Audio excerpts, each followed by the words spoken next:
तो आज हम जिस सीरियल की बात करेंगे वो है गुस्ताख दिल की, जो बहुत अच्छा सीरियल है। तो चलिए स्टोरी की बातें करते हैं। अब इस कहानी की शुरुआत होती है लाजो से, जो एक भोली भाली और सीधी साधी गांव की लड़की है। दूसरी तरफ निखिल एक अमीर शहर का लड़का है जो अपने बचपन की प्रेमिका ईशाना से बहुत प्यार करता है। एक दिन निखिल अपने गांव सोनबरखा जाता है, जहां उसकी मुलाकात लाजो से होती है। शुरुआत में दोनों के बीच नोकझोंक होती है, लेकिन कुछ परिस्थितियों और गलतफहमियों के कारण दोनों की अचानक से शादी हो जाती है। जबकि निखिल पहले से ही ईशाना से प्यार कर शादी के बाद लाजो शहर में आके निखिल के घर में रहने लगती है, जहां उसे हर कदम पे मुश्किलों का सामना करना पड़ता है। निखिल उसे अपनी पत्नी के रूप में स्वीकार करने से मना कर देता है और हमेशा ईशाना के बारे में ही सोचते रहता है। उसकी माँ और परिवार के लोग भी लाजो को पसंद नहीं कर, जिससे लाजो को अपने ही घर में पराया महसूस होता है।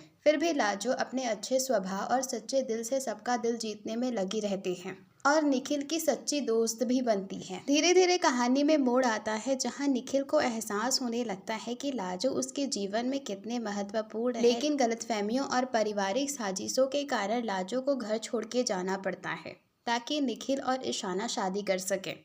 इस दौरान निखिल को अपनी गलतियां समझ आती है और उसे एहसास होने लगता है कि वो लाजो से प्यार करता है। जब लाजो घर छोड़ती है तब वो एक घर में ट्यूशन पढ़ाने लगती है। वहाँ वह रूबी नाम की एक छोटी सी बच्ची को पढ़ाती है, जो अपने पापा के साथ अकेले रहती है और जिसे अपनी माँ का प्यार कभी भी नसीब ही नहीं हुआ।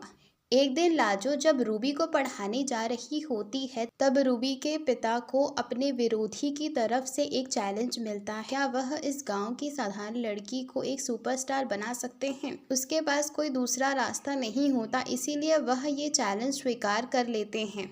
इसके बाद वे लाजो का नाम बदलकर तृष्णा रख देते हैं।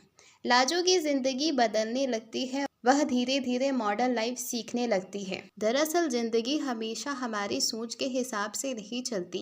जिंदगी खुद मौके देती है, बस हमें सही समय पर स्वीकार करना आना चाहिए। लाजो भी उस मौके को स्वीकार करती है और सीखते सीखते आगे बढ़ती है। फिर एक दिन तृष्णा को लॉन्च करते हैं। जब लॉन्च करते हैं तो निखिल के फैमिली मेंबर्स इन सबको पता चलता है कि लाजो नहीं तृष्णा बन चुकी है। वह एक बड़ी सुपरस्टार बन जाती है। तो ये सब चीज़ें निखिल की मम्मा को पसंद नहीं आता, तो वो बहुत सारी चालें चलती हैं। इसके बाद एक और ट्रैक आता है जहाँ पे निखिल है कुछ फ्रॉड में फंस जाता है, क्योंकि वो सेल्फ वर्क करने गया था बाहर घर से, तो वहाँ पे उसको फंसा देते हैं। फंसाने के बाद लाजो उसको बचाने आती है निखिल को, फिर वो बचा भी लेती है। तो ये एंड अप वहीं से ही होता है, जब निखिल है वो बच जाता है। एंड चलो चलते हैं, बाय बाय, मिलते हैं किसी और पल में।